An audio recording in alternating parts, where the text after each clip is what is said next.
Assalamualaikum warahmatullahi wabarakatuh. Salam sejahtera untuk kita semua.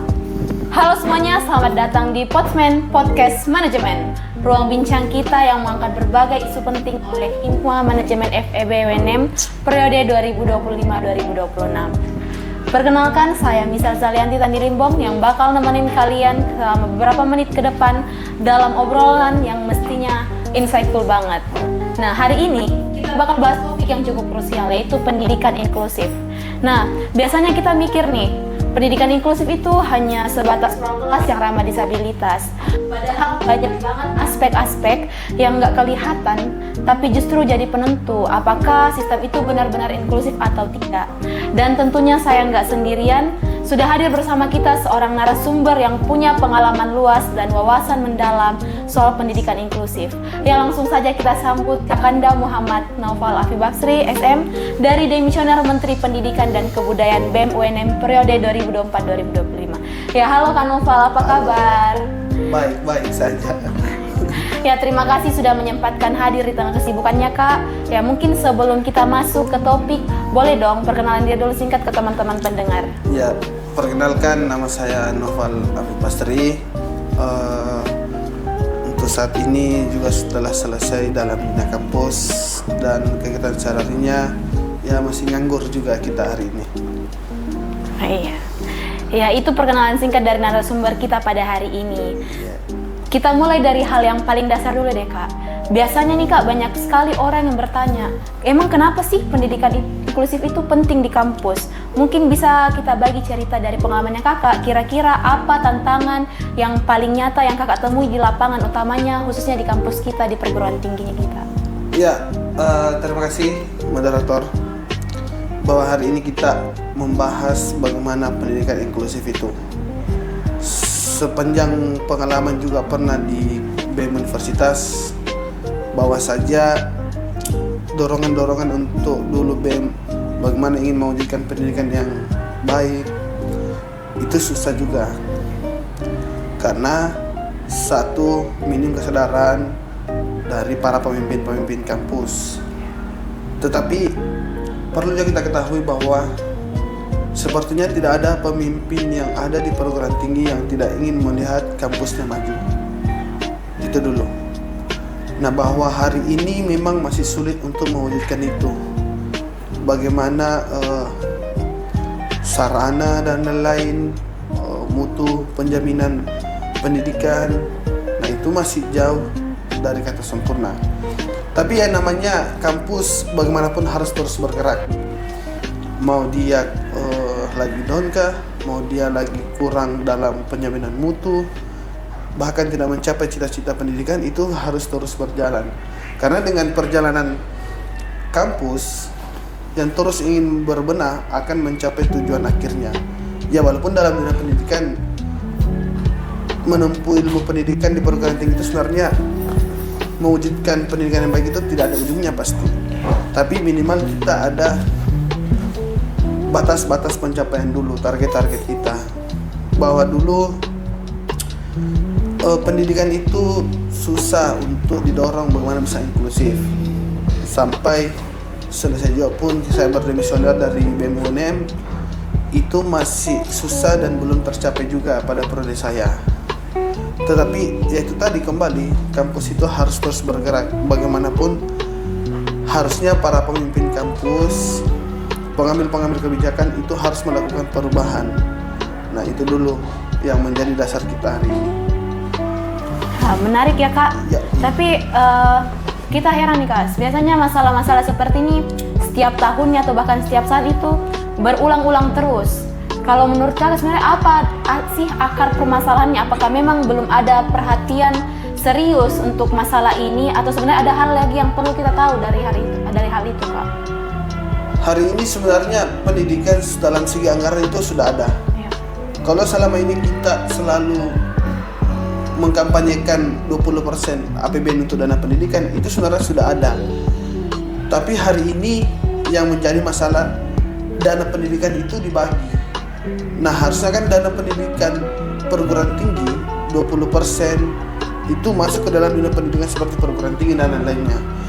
Tapi hari ini kan dibagi menjadi beberapa instansi, semisal kedinasan itu dia juga dapat anggaran pendidikan ke dia, padahal Kemendikbudristek itu sebenarnya tidak mengcover itu. Sebenarnya harusnya kan anggaran itu bisa dialihkan penuh terhadap dunia pendidikan, sehingga pendidikan yang baik ataupun yang mencapai cita-cita kita itu bisa terpenuhi. Nah, hari ini membuktikan bahwa para pemimpin kita hari ini tidak serius dalam menangani itu. Artinya yang saya maksud adalah bagaimana dana pendidikan itu dia tidak memfokuskan ke dalam satu lini saja. Dia bagi misal beberapa instansi pemerintah, misal kedinasan A, B, C, itu semua dapat. Ada data yang pernah saya baca bahwa jumlah untuk pendidikan tinggi anggarannya itu lebih banyak diambil oleh kedinasan, sehingga mengapa perguruan tinggi hari ini tidak bisa mencapai cita-citanya. Nah, itu yang menjadi problem sekarang kita. Nah, concern kita hari ini adalah bagaimana mengembalikan 20% itu sampai kepada kita di perguruan tinggi, sehingga dunia pendidikan tinggi itu bisa lebih baik, bisa mencapai cita-citanya. Dan nantinya bisa saja dalam pembayaran, misal yang paling mendasar dalam dunia perguruan tinggi adalah UKT, itu bisa saja kita tidak bayar lagi, karena anggaran 20% APBN itu fokus ke kita dalam perguruan tinggi. Nah, hari ini realitasnya itu terbagi ternyata. Nah, harusnya kan setiap kedinasan yang mempunyai juga sekolah harusnya mengcover dirinya sendiri melalui instansi atau kedinasan atau di bawah kementeriannya. Semisal kedinasan perhubungan, harusnya kan dananya juga dari Kementerian Perhubungan, bukan dana dari Kementerian Pendidikan, karena itu tadi mengambil banyak jatah anggaran APBN ke situ, sehingga itu yang menjadi masalah kita hari ini sebenarnya. Berarti masalah-masalah ini sebenarnya timbul dari sistemnya ya Kak, yang belum merata dan memang masih banyak miskomunikasi dilihat dari pembagiannya. Nah, kalau dari tadi kita terfokusnya pada masalah-masalah sistemnya nih Kak. Kalau kita lihat dari sisi mahasiswanya sendiri, kayak mereka ini kan kita sebagai generasi yang lebih terbuka, tapi faktanya tidak seperti itu. Kadang ada mahasiswa yang sebenarnya sendiri atau belum aware sama pendidikan inklusif. Nah, kalau dari pandangannya Kakak sendiri melihat pemahaman dan pendidikan mahasiswa terhadap konsep inklusif ini, dan sebenarnya apa dampak yang memang yang bisa kita rasakan terhadap implementasinya Kak? Nah, sebenarnya pendidikan inklusif itu mahasiswa ataupun siapa saja yang menempuh dunia pendidikan itu harus konsen terhadap itu. Karena itu tadi, pendidikan itu bukan hanya untuk kita saja. Masih banyak orang-orang yang jauh dari kata untuk menempuh pendidikan bisa masuk dalam perguruan tinggi, sehingga fakta-fakta yang terjadi memang potensi untuk orang tidak sekolah atau statistik orang yang tidak menempuh perguruan tinggi itu jauh sekali dari hari ini. Padahal kan kita sudah merdeka, sudah berapa sekarang? 80 tahun. Iya, Kak. Sudah 80 tahun kita merdeka. Nah, masih banyak orang-orang atau rakyat yang belum bisa menempuh perguruan tinggi. Nah, tugas seorang mahasiswa yang menempuh perguruan tinggi itu terus mengkampanyekan bagaimana bisa mewujudkan pendidikan yang inklusif. Dengan melalui apa?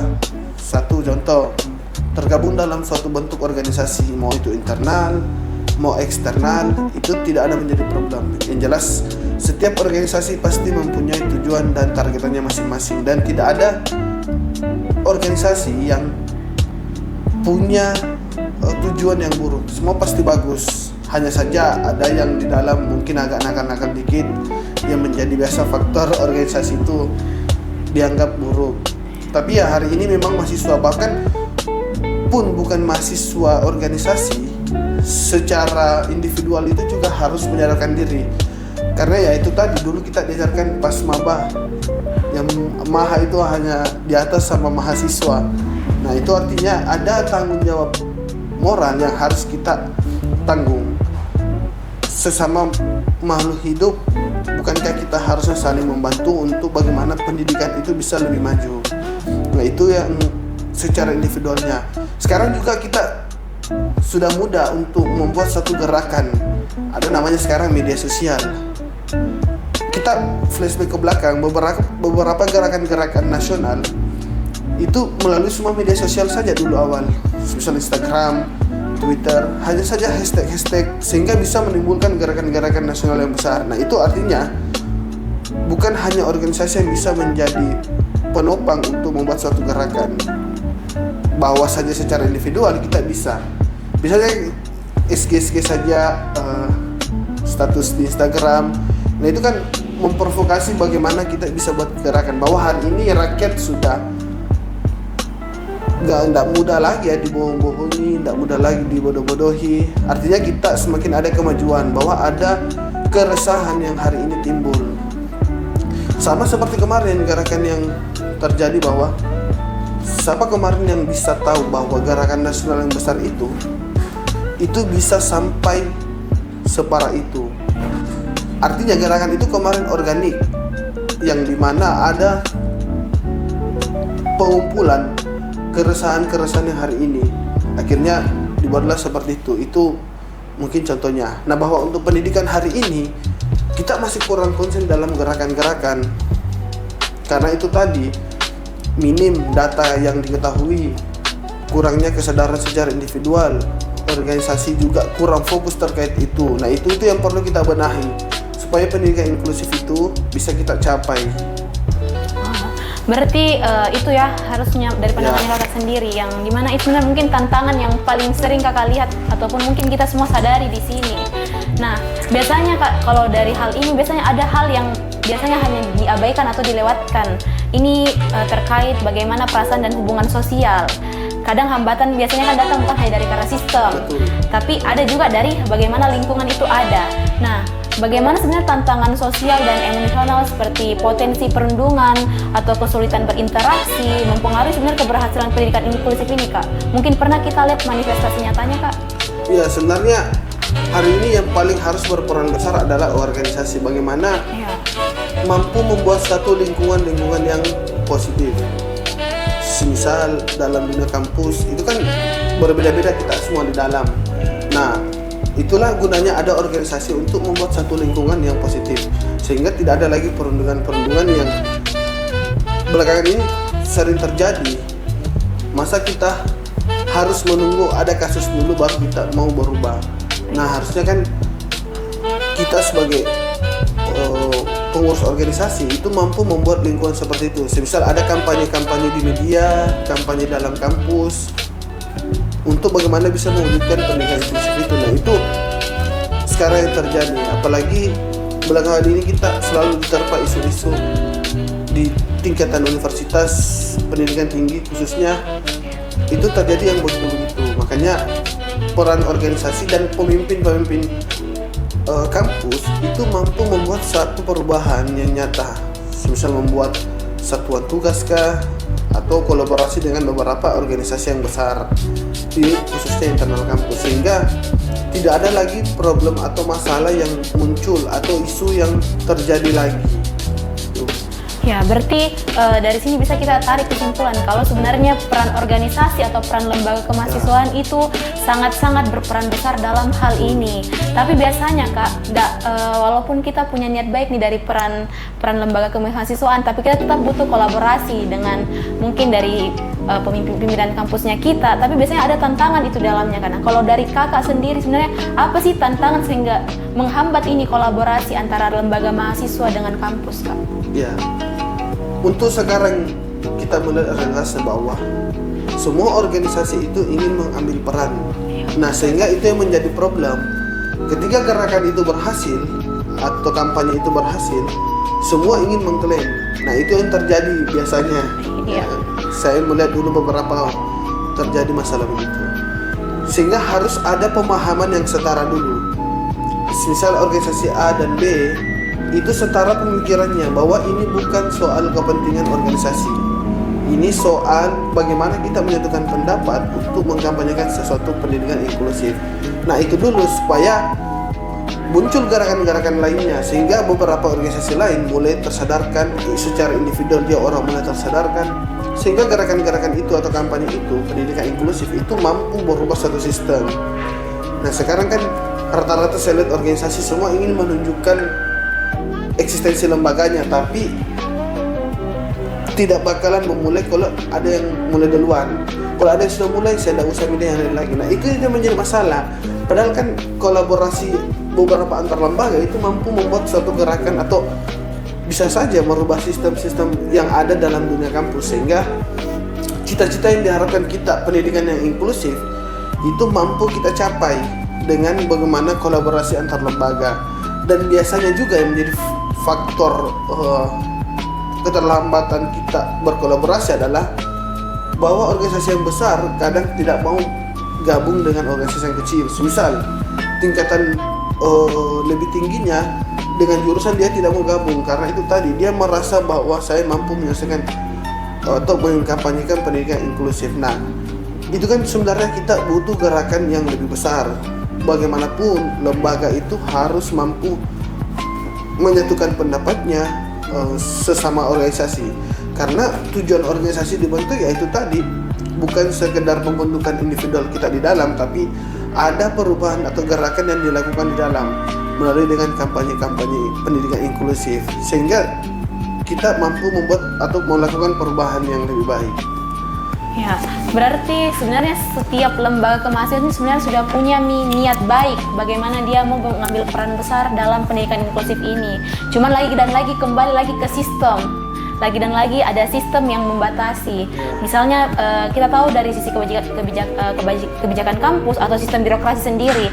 Nah, hambatan-hambatan utama apa sih sebenarnya yang kakak lihat mungkin dari kebijakan kampus atau sistem birokrasinya kita, utamanya di UNM sendiri, masih menghambat pendidikan inklusifnya sehingga belum maksimal nih dilaksanakan?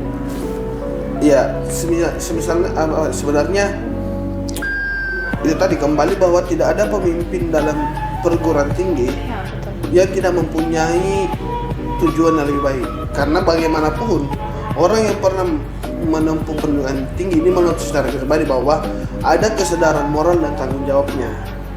Seburuk-buruknya pasti mempunyai niat untuk bisa melakukan perubahan. Nah itulah yang kita capai, bagaimana untuk pendidikan itu lebih baik dengan cara sistem yang dibuat antara pemangku kebijakan dengan para mahasiswa. Misal ada juga kolaborasi antar satuan tugas dari kampus dengan organisasi. Nah itu yang membuat kita bagaimana bisa melakukan perubahan. Tapi hari-hari ini kita lihat pemimpin itu tidak ada fokus di situ.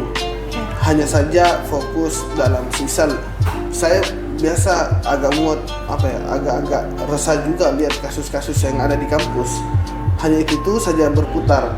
Kalau bukan masalah ini UKT dan lain-lain, atau bukan masalah politik, nah itu kan yang menjadi kita hari ini bosan membaca berita. Hanya saja perpolitikan antara kampus saja, sehingga tidak ada kesadaran para pemimpin kampus untuk merubah satu sistem.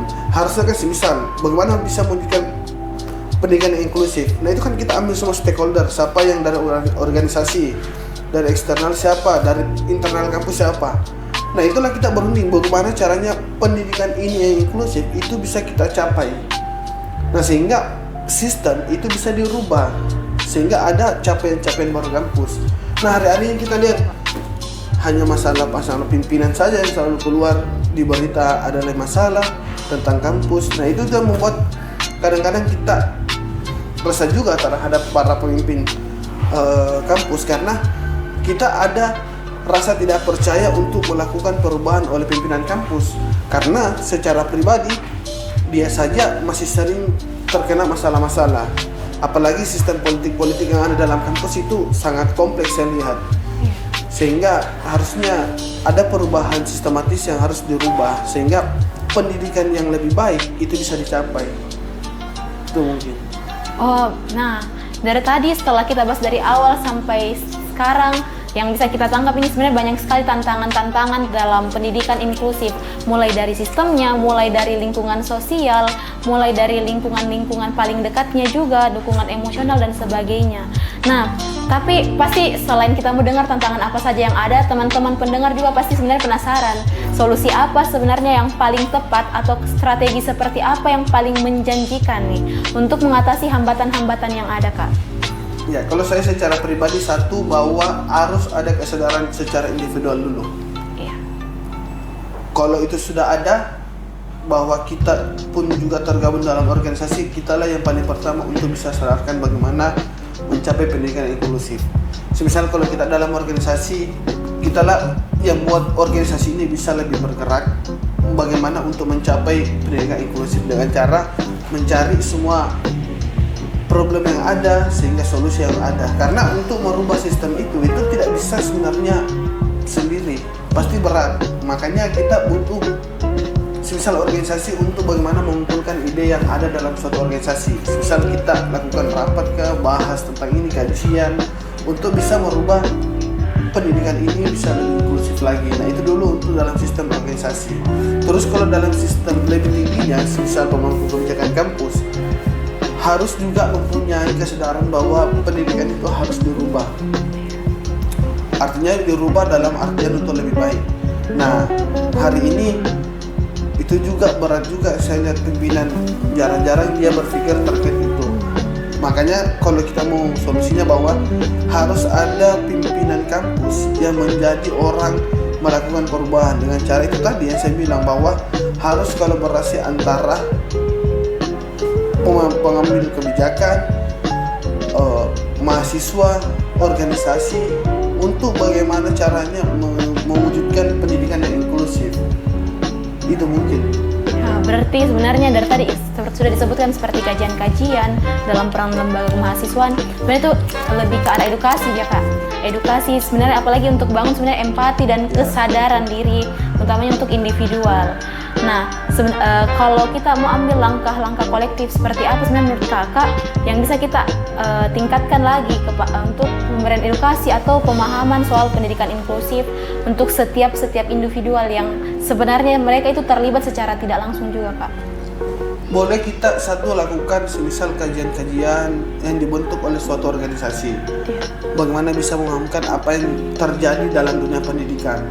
Bahwa hari ini kita jauh dari kata sempurna, pendidikan yang lebih baik itu jauh kita dari situ. Tapi bagaimanapun kita sebagai orang yang tergabung dalam organisasi itu mampu bisa menyadarkan diri sendiri. Tapi yang menjadi problem juga kadang dalam organisasi itu juga tidak sadar terkait masalah ini. Nah sehingga bagusnya secara internal dulu kita selesaikan bagaimana pemahaman kita terkait pendidikan inklusif. Kalau sudah selesai di situ, kita berikan pemahaman bahwa kita pahami berat dalam melakukan kajian-kajian. Apalagi sekarang mahasiswa sudah agak malas ikut-ikut kajian karena sudah ada namanya game, nongkrong dan lain-lain, dan juga bisa saja tugas-tugas yang bertumpuk. Tapi bagaimanapun organisasi itu harus terus hadir untuk memberikan pemahaman bagaimana apa sih itu pendidikan inklusif, sehingga untuk merubah orang memang berat, tapi kalau kita konsisten untuk terus memberikan pengetahuan, insya Allah itu akan menunjukkan jalan bagaimana orang itu bisa tersadarkan. Sehingga orang yang telah tersadarkan itu menunjukkan lagi bagaimana memahamkan kepada orang lain. Sehingga berjalanlah terus, sehingga kita sudah satu pemahaman. Nah itulah ketika sudah ada satu pemahaman, kita sudah bisa bentuk satu gerakan untuk merubah sistem bagaimana pendidikan kita bisa inklusif lagi. Oh, berarti kalau dari Kakak sendiri melihat kajian-kajian dilaksanakan dan bagaimana sebenarnya bangun kesadaran dari individu untuk mempengaruhi individu yang lain lagi supaya mereka lebih aware atau lebih peduli terhadap pendidikan inklusif ini. Nah kan dari tadi kita bahas ini Kak terkait bagaimana pendidikan inklusif itu di sistem perguruan tinggi. Nah kalau kita mau tarik lagi ke bawah Kak nih, misalnya ke tingkat sekolah, tingkat SMA, SMP, SD, menurut Kak sebenarnya apakah di tingkat itu sebenarnya pendidikan sudah inklusif, sehingga apakah di situ kita bisa lihat nih apakah ada strategi yang bisa kita tarik dan gunakan di tingkat perguruan tinggi Kak? Kalau dalam tingkatan misal sekolah menengah atas atau SMP, seharusnya yang paling selalu mengambil peran adalah para pemangku kebijakan. Karena beda pemahaman antara anak SMA dengan mahasiswa.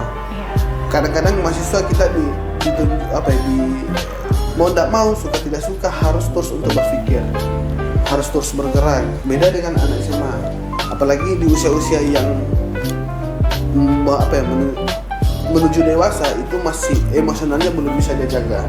Sehingga sebenarnya yang memberikan pemahaman adalah para pemangku kebijakan, bagaimana membuat satu sistem dalam sekolah untuk bisa lebih baik dengan cara-cara itu tadi. Para stakeholder itu menyatu untuk mengambil kebijakan, karena dalam sistem SMA itu susah sebenarnya kita untuk misal bersuara, untuk ngomong, karena takutnya pasti terjadilah hal-hal yang tidak diinginkan. Nah makanya saya bilang kalau dalam tingkatan lebih kecilnya sekolah itu harus para pemangku kebijakan, dan terkhususnya misal paling tingginya kepala sekolahnya kah, atau paling tidak adalah pemerintah. Apa yang dimaksud pemerintah adalah misal pemerintah kota, provinsi, dalam hal dinas pendidikan. Itu bagaimana bisa membuat satu sistem, karena ketika sistem itu ditentukan oleh tingkatan lebih atas, di bawah itu pasti mengikut. Misal dalam sistem pendidikan provinsi, misal kalau kita di Sulawesi Selatan membuat satu sistem pendidikan bahwa ini harus semua sekolah mengikuti ini, di bawah itu pasti harus mengikut, karena tidak mungkin ada aturan dari bawah yang dibuat untuk ke atas. Tidak, semua aturan itu pasti dari pemimpin turun ke bawah. Nah maksud saya bahwa adalah pemerintah harus hadir dalam hal ini dinas pendidikan untuk bisa merubah apa yang menjadi masalah di tingkatan sekolah. Itu mungkin. Ya, berarti kita bisa simpul ya Kak, sebenarnya lagi dan lagi kolaborasi nih bagaimana dengan pemerintah, dengan para stakeholder juga untuk menciptakan pendidikan yang inklusif. Nah, kalau semisal nih Kakak diberikan kesempatan untuk ubah suatu sistem besar di pendidikan, apa sebenarnya bentuk inovasi atau perubahan yang Kakak impikan agar pendidikan inklusif bisa benar-benar maju ke depan dan hanya tidak stay di tempat saja Kak? Kalau saya sebagai pemimpin nanti, saya akan merubah sistem dalam hal dunia pendidikan adalah merubah atau membuat satu sistem dengan cara membuat satu tugas. Dengan cara itu mungkin setidak-tidaknya ada yang saya bangun untuk melakukan atau melakukan perubahan sistem. Kedua adalah bagaimana ketika ada masalah-masalah akan mengambil tindak tegas, tidak pandang bulu. Makanya sebenarnya pemimpin itu harus bersih dalam misal ketika menjabat, sebenarnya dia harus bersih. Karena itu tadi, ketika pemimpin itu tidak bersih atau tidak mempunyai integritas yang tinggi, bakalan susah untuk membasmi hal-hal yang buruk. Karena itu tadi tersandera oleh kasus yang dia punya juga. Nah itu dulu. Ketika mungkin melakukan kolaborasi antara mahasiswa dengan organisasi, karena yang mengambil perubahan kadang-kadang itu adalah organisasi. Makanya kalau saya diamanatkan untuk menjadi pemimpin, sistem yang ketiga adalah saya melakukan kolaborasi antara lembaga tingkatan kampus, baik itu universitas sampai dengan jurusan. Karena kadang-kadang ide dan pemikiran itu hadir dalam diskusi atau kolaborasi yang ada, sehingga kita mampu melakukan perubahan. Nah, sebelum kita tutup Kak, biasanya obrolan yang paling mengena adalah yang ditutup dengan pesan yang kuat. Nah, apa pesan utama yang sebenarnya Kakak mau sampaikan nih kepada teman-teman pendengar podcast ini tentang pentingnya mewujudkan pendidikan inklusif di lingkungan kampus Kak? Ya, sebenarnya satu, bahwa organisasi itu harus terus melakukan perubahan. Sebarat-baratnya melakukan perubahan, organisasi itu tidak bisa lemah. Dia harus orang yang paling depan untuk melakukan perubahan, untuk mencapai pendidikan inklusif. Kedua, bahwa pemimpin hari ini harus lebih fokus dan tersadarkan masalah hari ini. Hari ini saya melihat para pemimpin kampus ini terlalu banyak sistem perpolitikan masalahnya itu terjadi, sehingga kita dalam orang yang menempuh perguruan tinggi atau pendidikan tinggi itu tidak terbantukan oleh solusi pemangku kebijakan, hanya saja masalah politik yang ada. Makanya saya bilang bahwa pemangku kebijakan harus mempunyai fokus tersendiri untuk mengatasi masalah pendidikan ini, sehingga apa yang mau dicapai kita hari ini itu bisa terwujud dengan cara-cara semisal tadi yang kita katakan bersama bahwa ada kolaborasi. Kalau kita tarik lagi nih Kak, lebih khususnya untuk UNM, kampus kita yang ya sama-sama kita cintai lah Kak ya. Ya pasti ada harapan besar dari Kakak sendiri ya selama menjalin pendidikan di kampus UNM. Nah mungkin boleh Kakak bagikan ke teman-teman pendengar apa harapan terbesar Kakak untuk pendidikan inklusif di Universitas Negeri Makassar sendiri, Kak? Pesan yang paling utama dan harapan adalah bagaimana UNM, pemerintah dalam hal ini tingkatan nasional tidak menjadi pembeda. Artinya bahwa di Indonesia Timur itu banyak orang pintar. Jangan fokuskan terhadap Jawa sentris saja. Bahwa kita hari ini banyak juga petarung-petarung kita yang pintar. Tidak kalahnya, hanya saja kita kalah dalam fasilitas. Seandainya kami diberikan fasilitas di Indonesia Timur, kami mampu mengalahkan yang ada di Jawa sentris. Nah, hari ini pesan saya bahwa UNM itu bisa maju dan bisa lebih baik ketika pemerintah nasional mampu memberikan semisal anggaran yang sama dengan yang ada di Jawa sentris. Seandainya negara itu bisa adil dalam pemberian itu, maka saya yakin di Indonesia Timur terkhususnya UNM banyak orang-orang pintar dan berkapasitas besar. Bukti sekarang bahwa beberapa kementerian ataupun anggota DPR itu banyak juga dari Sulawesi Selatan atau terkhususnya di Indonesia Timur. Artinya bahwa UNM mampu maju, pemerintah nasional harus adil memberikan kesamaan yang sama dengan yang ada di Jawa sentris saja, sehingga kita jadi UNM bisa maju. Berarti harapan besar Kakak sebenarnya yang paling utama adalah bagaimana sistem pendidikan ini berubah sehingga semua unsur-unsur yang ada itu tercakupi semua ya, Kak ya. Wah, sebenarnya luar biasa sekali diskusi kita hari ini, Kak ya. Terima kasih atas waktunya, atas ceritanya dan semua insight yang sangat kaya dan sangat menginspirasi untuk kita semua. Nah, buat teman-teman pendengar, semoga episode ini bisa membuka perspektif baru dan mendorong kita semua untuk lebih peduli, lebih peka dan lebih aktif menciptakan lingkungan kampus yang inklusif. Saya Michelle pamit undur diri, sampai jumpa di episode berikutnya. Wassalamualaikum warahmatullahi wabarakatuh. Waalaikumsalam.